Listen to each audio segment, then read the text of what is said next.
Maharashtra news सदैव आपल्यासोबत। नमस्कार, मी धनश्री। गरजा महाराष्ट्र न्यूजमध्ये आपले स्वागत। प्रथम एक नजर हेडलाईन्सवर। जयललिता यांना हायकोर्टाकडून मोठा दिलासा। जयललिता यांच्या आरोपातून मुक्तता। पाटबंधारे विभागामध्ये झालेल्या गैरव्यवहारात कोणाचीही गय केली जाणार नाही, मुख्यमंत्र्यांनी केले स्पष्ट। वागळे इस्टेट परिसरात नवविवाहितेची हत्या करणाऱ्या आरोपीला पोलिसांनी केले जेरबंद। आणि राज ठाकरेंच्या पत्नी शर्मिला ठाकरे आणि पुत्र अमित यांनी अग्निशमन दलाच्या शहीद जवानांच्या कुटुंबियाची घेतली भेट। गरजा महाराष्ट्र न्यूज सदैव आपल्यासोबत। आता पाहूया सविस्तर वृत्त। अण्णा द्रमुक पक्षाच्या प्रमुख जयललिता यांना कर्नाटक हायकोर्टाने दिलासा दिला आहे। बेहिशेबी मालमत्ता प्रकरणी कर्नाटक हायकोर्टात सुनावणी झाली। या प्रकरणातून जयललिता यांना आरोपातून मुक्त केले आहे। विशेष न्यायालयाच्या निर्णयामुळे जयललिता यांना मुख्यमंत्री पदावर पाणी सोडावं लागलं होतं। विशेष न्यायालयाच्या निकालाला जयललिता यांनी हायकोर्टात आव्हान दिले होते। 18 वर्षापासून सुरू असलेल्या या प्रकरणाची कर्नाटक हायकोर्टात सुनावणी सुरू असताना जयललिता यांना प्रकरणातील आरोपातून मुक्त केले आहे। तसेच त्या पुन्हा मुख्यमंत्री बनू शकणार आहेत। पाटबंधारे विभागामध्ये झालेल्या गैरव्यवहारात कोणाचीही गय केली जाणार नाही, असा इशारा मुख्यमंत्री देवेंद्र फडणवीस यांनी दिला आहे।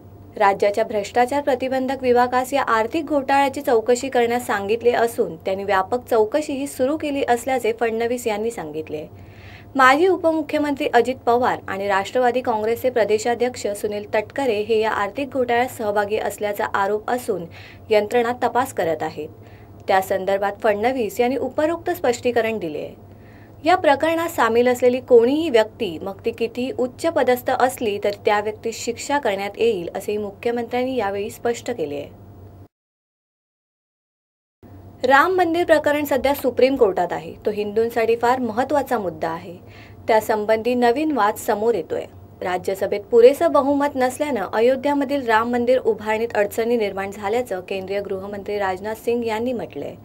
अयोध्या राम मंदिर प्रकरण सध्या सुप्रीम कोर्टात असून त्याच्या निकालाची वाट पाहिली पाहिजे, असेही ते म्हणाले। राम मंदिरासाठी प्रस्तावाच्या माध्यमातून कायदा बनविण्याचा सरकारचा विचार होता, पण राज्यसभेत स्पष्ट बहुमत नसल्याचं राजनाथ सिंह यांनी म्हटलं आहे। भाजपने लोकसभा निवडणुकीच्या जाहीरनाम्यात राम मंदिराचा मुद्दा प्रामुख्याने मांडला होता। लोकसभा निवडणुकीच्या प्रचारादरम्यानही भाजपने आपल्या जाहीरनाम्यात अयोध्या राम मंदिराचा मुद्दा समाविष्ट केला होता। या जाहीरनाम्यात अनेक वादग्रस्त मुद्देही होते, ज्यामध्ये जम्मू काश्मीरला विशेष राज्याचा दर्जा देणार, कलम 370 हटविण्याचेही आश्वासन देण्यात आले होते। वागळे इस्टेट परिसरात नवविवाहितेची हत्या करणाऱ्या आरोपीला पोलिसांनी जेरबंद केलं आहे। दरम्यान या हत्याकांडात मृत्यू झालेल्या प्रियांकाचा विवाह 8 दिवसांपूर्वी झाला होता। बुधवारी दुपारी पासपोर्ट कार्यालयानजीकच्या फुटपाथवर तिचा गळा चिरून हत्या केलेला मृतदेह तिच्या पालकांना आढळला होता। दीपक दोदडे असं या आरोपीचं नाव आहे। त्याला न्यायालयाने 18 मे पर्यंत पोलीस कोठडीत धाडलं आहे। बुधवारी 6 मे रोजी ठाण्यातील वागळे इस्टेट भागात हे हत्याकांड झालं होतं। मात्र घटना घडली त्यावेळी त्या परिसरात प्रियांका सोबत एक व्यक्ती होता, हे सीसीटीव्हीत दिसलं होतं। या सीसीटीव्हीच्या फुटेजच्या आधारे पोलिसांना दीपकचा शोध लावला। दीपकने प्रियांका खराडे या नवविवाहितेचा चाकूने भोसकून खून केल्याचा आरोप आहे। दीपकने गेल्या 4 दिवसांपासून पोलिसांना गुंगारा देण्याचा प्रयत्न केला होता। दरम्यान त्याने वेळोवेळी मोबाईल नंबरही बदलले। 4 दिवस पळ काढणाऱ्या दीपकला अखेर पोलिसांनी शनिवारी रात्री फार मुश्किलीने पकडलेच। मुंबईतील काळबा देवीत लागलेल्या आगीत 2 जवान शहीद झाले। मनसे अध्यक्ष राज ठाकरे यांच्या पत्नी शर्मिला आणि पुत्र अमित यांनी अग्निशमन दलाच्या शहीद जवानांच्या कुटुंबियांची भेट घेतली आहे। अग्नितांडवात अग्निशमनच्या संजय वामन राणे आणि महेंद्र देसाई या अधिकाऱ्यांना वीरमरण आले। सलमानला सत्र न्यायालयाने शिक्षा सुनावल्यानंतर मनसे अध्यक्ष राज ठाकरे आणि काँग्रेस आमदार नितेश राणे हे दोघे तातडीने सलमानचे अश्रू पुसायला धावले होते। बांद्रा इथल्या गॅलेक्सी अपार्टमेंटमध्ये जाऊन त्यांनी सलमान आणि कुटुंबियांची भेट घेतली होती। त्यानंतर राष्ट्रवादीच्या सचिन अहिर यांनीही हाच कित्ता गिरवला होता। मात्र अग्निशमन दलाच्या दोन्ही अधिकाऱ्यांच्या पार्थिवावर चंदनवाडी स्मशानभूमीत अंत्यसंस्कार करण्यात आले।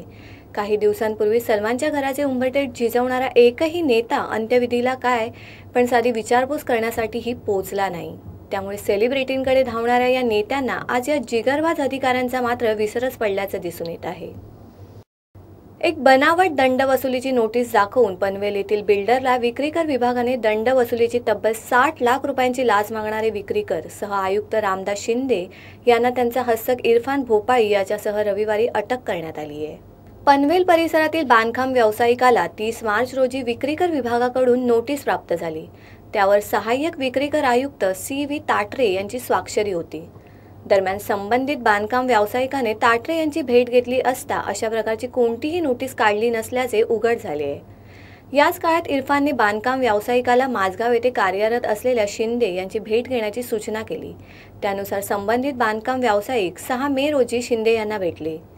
त्यावेळी शिंदे यांनीच ताटरे यांच्या नावाने नोटीस काढल्याचे स्पष्ट झाले. नोटीस रद्द करायची असल्यास 60 लाख रुपये द्यावे लागतील असे संबंधितांना सांगण्यात आले. तडजोडीनंतर शिंदे यांनी 25 लाख रुपये स्वीकारण्याचे मान्य झाले. त्यानुसार रविवारी इरफानने येथील एका बियर शॉपमधून 20 लाखांची लाच स्वीकारली. यावेळी रायगडच्या लाचलुचपत प्रतिबंधक विभागाचे प्रमुख सुनील कलगुटकर आणि पोलीस निरीक्षक यास्मीन इनामदार यांच्या पथकाने भोपाळ याला जेरबंद केले, तर शिंदे यांना वरळी येथून अटक करण्यात आली आहे. यंदा मान्सून 1 जून रोजी केरळात दाखल होण्याची शक्यता हवामान खात्याने वर्तवली असून पावसाने आपला नेम कायम ठेवला तर तो 7 जूनला महाराष्ट्रातही पोहोचू शकतो. तथापि हवामान खात्याने यंदा पाऊस सरासरीपेक्षा कमी राहण्याचा अंदाज वर्तविलेला आहे. हवामान खात्याच्या एका वरिष्ठ अधिकाऱ्यांच्या म्हणण्याप्रमाणे मान्सूनचे आगमन सामान्य असून त्यात 2-3 दिवसांचा किरकोळ उशीरही होऊ शकतो. आतापर्यंत मान्सूनच्या वाटचालीत विलंब झालेला नाहीये. अल निनोमुळे पाऊस सरासरीपेक्षा कमीच राहण्याची शक्यता आहे. मान्सूनच्या आगमनाची संभाव्य तारीख आणि वाटचालीची अधिकृत घोषणा 15 मे रोजी केली जाईल. बीड जिल्ह्यातील केज तालुक्यातील बनसारोळा येथील शालेय विद्यार्थ्यांनी पशुपक्ष्यांना चारा उपलब्ध करून एक वेगळा उपक्रम राबविला आहे. संपूर्ण राज्य दुष्काळाने होरपळलं असून शेतकरी आत्महत्या करत आहेत. पाण्यासाठी महिलांना रानोमाळ भटकंती करावी लागते. अशा अवस्थेतून सुद्धा माणसांना जगण्यासाठी शक्कल लढविली जाते आणि माणसे सुद्धा जगतात. मात्र पशुपक्ष्यांचं काय? म्हणूनच बनसोळा येथील शालेय विद्यार्थ्यांनी इयत्ता 10वीच्या इंग्रजी विषयामध्ये पक्ष्यांची काळजी कशी घ्यावी हा पाठ आहे. त्याचंच अनुकरण करत प्रत्येक विद्यार्थ्यांनी घरासमोरील झाडांवर, खिडकीत, गच्चीवर खापटाचे घरटे तसेच प्लास्टिकचे पानवटे तयार करून ठेवलेत. मला खूप आनंद होतो, कारण माणूस हा कुठेही जाऊन आपलं अन्न किंवा पाणी मिळू शकतो, पण पक्ष्यांना कुठे मिळणार म्हणून आम्ही सरांनी आम्हाला सांगितल्याप्रमाणे ॲक्टिव्हिटी राबवली. पक्ष्यांसाठी पाणी आणि चाऱ्यांची सोय केली. मला खूप छान वाटलं, कारण हवा प्रदूषण, ध्वनी प्रदूषण, त्यामुळे चिमण्यांचे जीवन खूप म्हणजे असं त्या मरत आहेत. त्यामुळे हा उपक्रम मला खूप आवडला. त्यात नियमितपणे पाणी, चारा टाकला जात असल्यामुळे या ठिकाणी पक्ष्यांची संख्या वाढताना दिसत आहे. तर या उपक्रमामुळे गावातील नागरिक विद्यार्थ्यांचे कौतुक करत आहेत. सध्या उन्हाळ्याचे दिवस आहेत आणि 10वीचा जो अभ्यासक्रम आहे त्या अभ्यासक्रमामध्ये अनेक ऍक्टिव्हिटी आहेत. खास करून सॉरोज ऑफ स्पॅरोज हा एक लेसन आहे. याच्यामध्ये A13 एक ऍक्टिव्हिटी आहे, त्याचं नाव आहे केअरिंग फॉर बर्ड्स ऑल्सो. पक्ष्यांची काळजी घ्या. आणि मग ही ऍक्टिव्हिटी फक्त पुस्तकापुरती मर्यादित न ठेवता विद्यार्थ्यांना त्याच्यामध्ये सहभागी करून घ्यावं असं मला वाटलं आणि सुदैवानं की सर्व विद्यार्थ्यांनी याला साथ दिली. आज जवळपास 100 पेक्षा जास्त विद्यार्थी या उपक्रमात आहेत.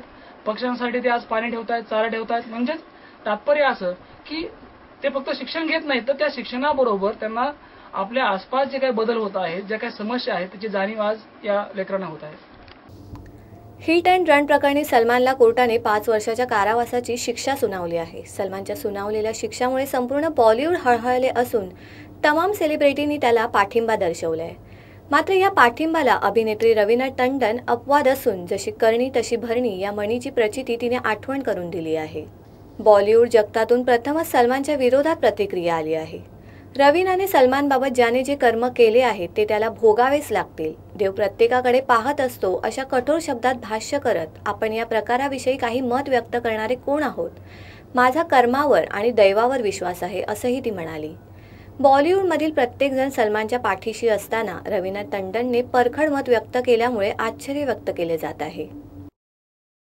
नुकताच प्रदर्शित झालेला चित्रपट गब्बर आता पुन्हा चर्चेत आलाय. या चित्रपटाच्या दिग्दर्शकाला इंडियन मेडिकल असोसिएशनने कायदेशीर नोटीस पाठवणार असल्याचे असोसिएशनने सरचिटणीस डॉक्टर के अग्रवाल यांनी सांगितले. गब्बर इज बॅक अभिनेता अक्षय कुमार आणि संजय लीला भन्साली यांच्या चित्रपटावर बहिष्कार टाकण्याचा निर्णय IMAने घेतला आहे. गब्बरमध्ये चित्रित केलेल्या दृश्यामुळे डॉक्टरांची प्रतिमा मलिन होत असल्याचा आरोप करण्यात आला आहे आधीच छोट्या छोट्या कारणांवरून रुग्णांचे नातेवाईक, डॉक्टर आणि रुग्णालयातील कर्मचाऱ्यांना मारहाण करतात. सतत यात वाढ होत असल्याने आणि गब्बरमध्ये सुद्धा डॉक्टरांविषयी चुकीचे चित्रण केल्यामुळे डॉक्टरांची प्रतिमा डागाळत असल्याचं म्हटलंय. गब्बर या चित्रपटातील एका दृश्यात रुग्णाचा मृत्यू झाल्यानंतर डॉक्टर तसे जाहीर करत नाहीत. उपचार सुरू आहेत असे सांगून पैसे घेतात असे दृश्य दाखवण्यात आले. हे अत्यंत चुकीचं आहे. डॉक्टर हे रुग्णांचा जीव वाचावा म्हणून त्यांच्यावर उपचार करीत असतात. दिवस रात्र मेहनत करून रुग्णांचा जीव वाचवण्याचा प्रयत्न करतात. तरीही डॉक्टरांचे चुकीच्या पद्धतीने चित्रित करणे योग्य नाही. या संदर्भाचा निषेध म्हणून IMने सेन्सॉर बोर्ड, केंद्रीय माहिती प्रसारण मंत्रालय, केंद्रीय आरोग्य मंत्रालयाला 4 दिवसाआधीच पत्र लिहिले होते. डॉक्टरांची प्रतिमा मलिन करणारे हे दृश्य असून याचा गंभीर दखल घेतली जावी अशी मागणी करण्यात आली होती. पण 4 दिवस IMAला कोणाकडूनही उत्तर आलेले नाहीये. त्यामुळे IMAच्या सदस्यांनी या चित्रपटाचा निषेध केलाय. जाता जाता पुन्हा एक नजर हेडलाईन्सवर. जयललिता यांना हायकोर्टाकडून मोठा दिलासा. जयललिता यांच्या आरोपातून मुक्तता. पाटबंधारे विभागामध्ये झालेल्या गैरव्यवहारात कोणाचीही गय केली जाणार नाही, मुख्यमंत्र्यांनी केले स्पष्ट. वागळे इस्टेट परिसरात नवविवाहितेची हत्या करणाऱ्या आरोपीला पोलिसांनी केले जेरबंद. आणि राज ठाकरेंच्या पत्नी शर्मिला ठाकरे आणि पुत्र अमित यांनी अग्निशमन दलाच्या शहीद जवानांच्या कुटुंबियाची घेतली भेट. तुर्तास वेळ झाले इथेच थांबण्याची. तुम्ही कुठेही जाऊ नका. पाहत रहा गर्जा महाराष्ट्र न्यूज, सदैव आपल्यासोबत.